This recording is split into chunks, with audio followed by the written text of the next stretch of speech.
जय माता दी दोस्तों। शारदीय नवरात्रि में माँ दुर्गा की 9 स्वरूपों की पूजा किया जाता है और व्रत रखा जाता है। कई जगह लोग जगराते करते हैं। ऐसी मान्यता है कि इस दौरान माता रानी धरती पर आती हैं और 9 दिनों तक अपने भक्तों के साथ धरती पर वास करती हैं। इन दिनों में वह भक्तों की हर मनोकामनाओं को पूरी होने का आशीर्वाद प्रदान करती है। परंतु हमें इन 9 दिनों तक नवरात्रि की कथा जरूर सुनना चाहिए। जो व्यक्ति इस कथा का श्रद्धा के साथ श्रवण करता है उसे माता रानी की कृपा प्राप्त होती है। वह व्यक्ति सकारात्मक विचारों से परिपूर्ण होकर सत्मार्ग पर चलता है और उसकी सभी मनोकामनाएं पूर्ण हो जाती हैं। और जो व्यक्ति इस कथा का श्रद्धा के साथ श्रवण नहीं करता वह माता रानी के कोप का भागीदार बनता है और उसे अपने इस कृत्य का फल भोगना पड़ता है। इसीलिए दुर्गा माता का ध्यान करके इस कथा को पूरा सुने और कथा के अंत में जगदम्बा माँ की जयकारा लगाएं। बृहस्पति जी बोले, हे ब्राह्मण, आप अत्यंत बुद्धिमान, सर्वशास्त्र और चारों वेदों को जानने वालों में श्रेष्ठ हो। हे प्रभु, कृपा कर मेरा वचन सुनो। चैत्र अश्विन और आषाढ़ मास के शुक्ल पक्ष में नवरात्र का व्रत और उत्सव क्यों किया जाता है? हे भगवान, इस व्रत का क्या फल है? किस प्रकार करना उचित है? और पहले इस व्रत को किसने किया, सो विस्तार से बताएं। बृहस्पति जी का ऐसा प्रश्न सुन ब्रह्मा जी कहने लगे कि हे बृहस्पति, प्राणियों का हित करने की इच्छा से तुमने बहुत ही अच्छा प्रश्न किया है। जो मनुष्य मनोरथ पूर्ण करने वाली दुर्गा, महादेवी, सूर्य और नारायण का ध्यान करते हैं वे मनुष्य धन्य हैं। वह नवरात्र व्रत संपूर्ण कामनाओं को पूर्ण करने वाला है। इसके करने से पुत्र चाहने वालों को पुत्र, धन चाहने वालों को धन, विद्या चाहने वालों को विद्या और सुख चाहने वालों को सुख मिल सकता है।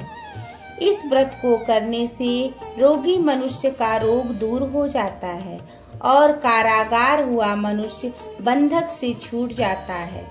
मनुष्य की तमाम आपत्तियां दूर हो जाती हैं और उसके घर में संपूर्ण संपत्तियां आकर उपस्थित हो जाती हैं। बंध्या और काक, बंध्या को इस व्रत के करने से पुत्र उत्पन्न हो जाता है और समस्त पापों को दूर करने वाले इस व्रत के करने से ऐसा कौन सा मनोबल है जो सिद्ध नहीं हो सकता। जो मनुष्य अलभ्य मनुष्य देह को पाकर भी नवरात्र का व्रत नहीं करता वह माता पिता से हीन हो जाता है, अर्थात उसके माता पिता मर जाते हैं और अनेकों दुखों को भोगता है। उसके शरीर में कुष्ठ हो जाता है और अंग से हीन हो जाता है। उसमें संतान उत्पत्ति नहीं होती। इस प्रकार वह मूर्ख अनेकों दुखों को भोगता है।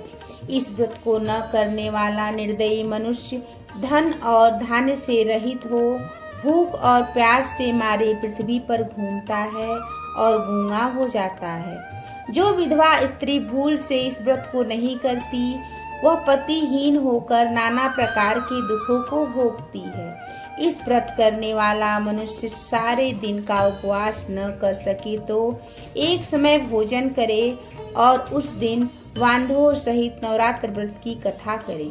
हे बृहस्पति, जिसने पहले इस व्रत को किया है उसका पवित्र इतिहास मैं तुम्हें सुनाता हूँ।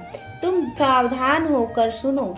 इस प्रकार ब्रह्मा जी का वचन सुनकर बृहस्पति जी बोले, हे ब्राह्मण, मनुष्यों का कल्याण करने वाले इस व्रत के इतिहास को मेरे लिए कहो। मैं सावधान होकर सुन रहा हूँ। आपकी शरण में आए हुए मुझ पर कृपा करो। ब्रह्मा जी बोले, पीठत नाम के एक मनोहर नगर में एक अनाथ नाम का ब्राह्मण रहता था। वह भगवती दुर्गा का भक्त था। उसके संपूर्ण सद्गुणों से युक्त मनो ब्रह्मा की सबसे पहली रचना हो ऐसी यथार्थ नाम वाली सुमति नाम की एक अत्यंत सुंदर पुत्री उत्पन्न हुई। वह कन्या सुमति अपने घर के बालकपन में अपनी सहेलियों के साथ क्रीड़ा करती हुई इस प्रकार बढ़ने लगी जैसे शुक्ल पक्ष में चंद्रमा की कला बढ़ती है। उसका पिता प्रतिदिन दुर्गा की पूजा और होम करता और उस समय वह भी नियम से वहां उपस्थित होती थी। एक दिन वह सुमति अपने सखियों के साथ खेलने लग गई और भगवती की पूजन में उपस्थित नहीं हुई। उसके पिता को सुमति की ऐसी असावधानी देखकर क्रोध आया। पुत्री से कहने लगे कि हे दुष्ट पुत्री, आज प्रभात से तुमने भगवती का पूजन नहीं किया, इस कारण किसी कुष्ठी और दरिद्री मनुष्य के साथ तेरा विवाह करूंगा। इस प्रकार कुपित पिता के वचन सुनकर सुमति को बड़ा दुख हुआ। पिता से कहने लगी, हे पिताजी, मैं आपकी कन्या हूँ, मैं आपके सब तरह से अधीन हूँ, जैसी आपकी इच्छा हो वैसा करें। राजा कुष्ठी अथवा और किसी के साथ जैसी आपकी इच्छा हो मेरा विवाह कर सकते हैं, पर होगा वही जो मेरे भाग्य में लिखा है। मेरा तो इस पर पूर्ण विश्वास है। मनुष्य जाने कितने मनोरथों का चिंतन करता है, पर होता वही है जो भाग्य में विधाता ने लिखा है। जो जैसा करता है उसको फल भी उस कर्म के अनुसार मिलता है, क्योंकि कर्म करना मनुष्य के अधीन है, पर फल देव के अधीन है। जैसे अग्नि में पड़े त्रिडाती अग्नि को अधीन प्रदीप्त कर देते हैं, उसी तरह अपनी कन्या के ऐसे निर्भयता से कहे हुए वचन को सुनकर उस ब्राह्मण को अधिक क्रोध आया। तब उसने अपनी कन्या का एक कुष्ठी के साथ विवाह कर दिया और अत्यंत क्रुद्ध होकर पुत्री से कहने लगे कि जाओ जाओ, जल्दी जाओ, अपने कर्म का फल भोगो। देखें केवल भाग्य भरोसे पर रहकर तुम क्या करती हो। इस प्रकार से कहे हुए पिता के कटु वचनों को सुनकर सुमति मन में विचार करने लगी, अहो मेरे बड़े दुर्भाग्य हैं जिससे मुझे ऐसे पति मिले।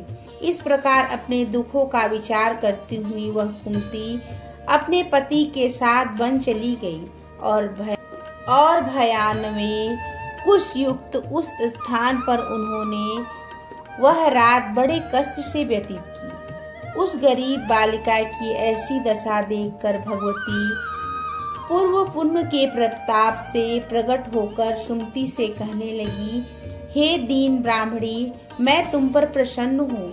तुम जो चाहो वरदान मांग सकती हो। मैं प्रसन्न होने पर मनवांछित फल देने वाली हूँ। इस प्रकार भगवती दुर्गा के वचन सुनकर ब्राह्मणी कहने लगी कि आप कौन हैं जो मुझ पर प्रसन्न हुई है। वह सब मेरे लिए अहो, और आपकी कृपा दृष्टि से मुझे दीन दासी को कृतार्थ करो। ऐसा ब्राह्मणी का वचन सुनकर देवी कहने लगी, मैं आदि शक्ति हूँ और मैं ही ब्रह्म विद्या और सरस्वती हूँ। मैं प्रसन्न होने पर प्राणियों को दुख दूर कर उनको सुख प्रदान करती हूँ। हे ब्राह्मणी, मैं तुझ पर तेरे पूर्व जन्म के पुण्य के प्रताप से प्रसन्न हुई हूँ।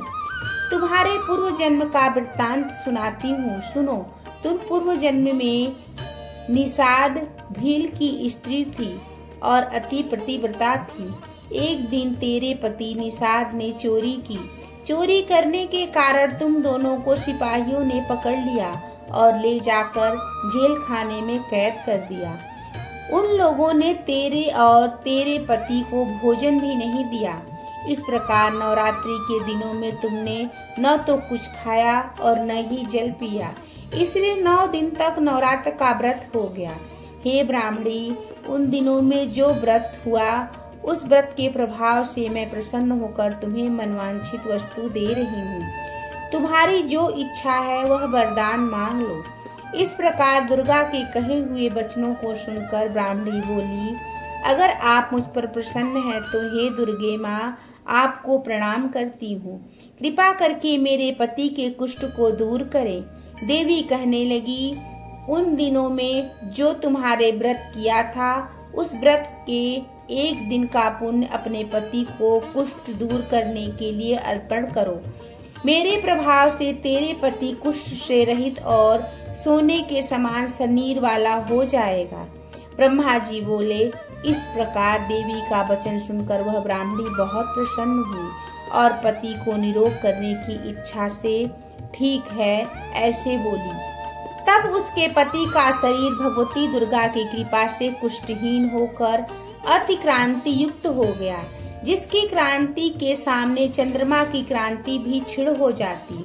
वह ब्राह्मणी पति की मनोहर देह को देखकर देवी को अति पराक्रम वाली समझकर स्तुति करने लगी। हे दुर्गे माँ, आप दुर्गत को दूर करने वाली, तीनों जगत को संताप हरने वाली, समस्त दुखों को दूर करने वाली, रोगी मनुष्य को निरोग करने वाली, प्रसन्न होने पर मनवांछित वस्तु देने वाली और दुष्ट मनुष्यों का नाश करने वाली हो। तुम ही सारे जगत की माता और पिता हो। हे अम्बे, तुम अपराध रहित अबला को मेरे पिता ने कुष्ठी के साथ विवाह कर मुझे घर से निकाल दिया। उसकी निकाली हुई पृथ्वी पर घूमने लगी। आपने ही मेरा इस आपत्ति रूपी समुद्र से उद्धार किया है। हे देवी, आपको प्रणाम करती हूँ, मुझ दीन की रक्षा कीजिए। ब्रह्मा जी बोले। हे बृहस्पति, इस प्रकार उस कुंती ने मन से देवी की बहुत स्तुति की। उससे हुई स्तुति सुनकर देवी को बहुत संतोष हुआ और ब्राह्मणी से कहने लगी। हे ब्राह्मणी, तुमको उदालय नाम का अति बुद्धिमान, धनवान, कीर्तिवान और जितेंद्रिय पुत्र शीघ्र होगा। ऐसे कहकर वह देवी उस ब्राह्मणी से फिर कहने लगी। हे ब्राह्मणी, और जो कुछ भी तेरी इच्छा हो वही मनवांछित वस्तु मांग सकती हो। ऐसा भगवती दुर्गा का वचन सुनकर सुमति बोली। हे भगवती दुर्गे माँ, अगर आप मेरे ऊपर प्रसन्न हैं तो कृपा कर मुझे नवरात्रि व्रत विधि बताइए। हे दयावंती, जिस विधि से नवरात्र व्रत करने से आप प्रसन्न होती हैं, उस विधि उसके फल को मेरे लिए विस्तार से वर्णन कीजिए। इस प्रकार ब्राह्मणी के वचन सुन दुर्गा माँ कहने लगी। हे ब्राह्मणी, मैं तुम्हारे लिए संपूर्ण पापों को हरने वाली नवरात्र व्रत विधि को बतलाती हूँ, जिसके सुनने से समस्त पापों से छूटकर मोक्ष की प्राप्ति होती है। अश्विन के शुक्ल पक्ष की प्रतिपदा से लेकर 9 दिन तक विधि पूर्वक व्रत करें। यदि दिन भर का व्रत न कर सके तो एक समय भोजन करें। पढ़े लिखे ब्राह्मणों से पूछकर कलश स्थापना करें और वाटिका बनाकर उसको प्रतिदिन जल से सींचे। महाकाली, महालक्ष्मी और महासरस्वती इनकी मूर्तियां बनाकर उनकी नित्य विधि सहित पूजा करें और पुष्पों से विधि पूर्वक अर्घ्य दें। बिजौरा के फूल से अर्घ्य देने से रूप की प्राप्ति होती है और जायफल से अर्घ्य देने पर कीर्ति की प्राप्ति होती है।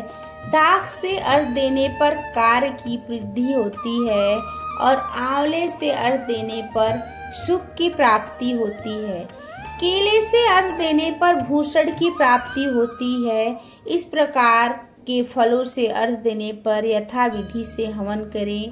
खांड, घी, गेहूं, शहद, जौ, तिल, बिल्व, नारियल, दाख और कदम्ब इनसे हवन करें। गेहूं होम करने से लक्ष्मी की प्राप्ति होती है। खीर व चंपा के पुष्पों से धन और पत्तों से तेज सुख की प्राप्ति होती है। आंवले से कीर्ति और केले से पुत्र होता है। कमल से राज सम्मान की प्राप्ति होती है और दाखों से सुख संपत्ति की प्राप्ति होती है। खंड, घी, नारियल और जौ, तिल इनसे फलों से होम करने से मनवांछित वस्तु की प्राप्ति होती है। व्रत करने वाला मनुष्य इस विधान से होम कर आचार्य को अत्यंत नम्रता से प्रणाम करे और व्रत की सिद्धि के लिए उसे दक्षिणा दे। यह महाव्रत को पहले बताई हुई विधि के अनुसार जो कोई करता है उसके सब मनोरथ सिद्ध हो जाते हैं। इसमें तनिक भी संशय नहीं है।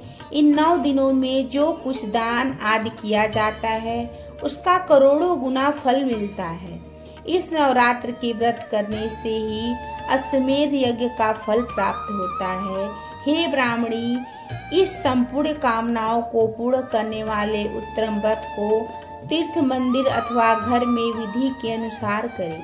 ब्रह्मा जी बोले, हे बृहस्पति, इस प्रकार ब्राह्मणी को व्रत की विधि और फल बताकर देवी अंतर्ध्यान हो गई। जो मनुष्य या स्त्री इस व्रत को भक्ति पूर्वक करता है वह इस लोक में सुख पाकर अंत में दुर्गम मोक्ष की प्राप्त करता है।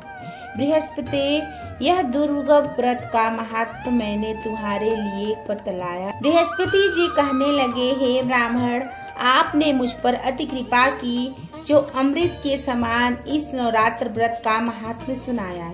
हे प्रभु, आपके बिना और कौन इस महात्म को सुना सकता है। ऐसे बृहस्पति जी के वचन सुनकर ब्रह्मा जी बोले, हे बृहस्पति, तुमने सब प्राणियों का हित करने वाले इस अलौकिक व्रत को पूछा है, इसीलिए तुम धन्य हो। यह भगवती की शक्ति संपूर्ण लोकों का पालन करने वाली है।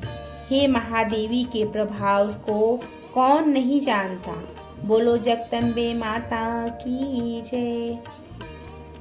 दोस्तों, वीडियो अगर अच्छी लगी तो लाइक, कमेंट में जय माता दी जरूर लिखें। चैनल को सब्सक्राइब करके बेल आइकन को दबा दें। जय माता दी।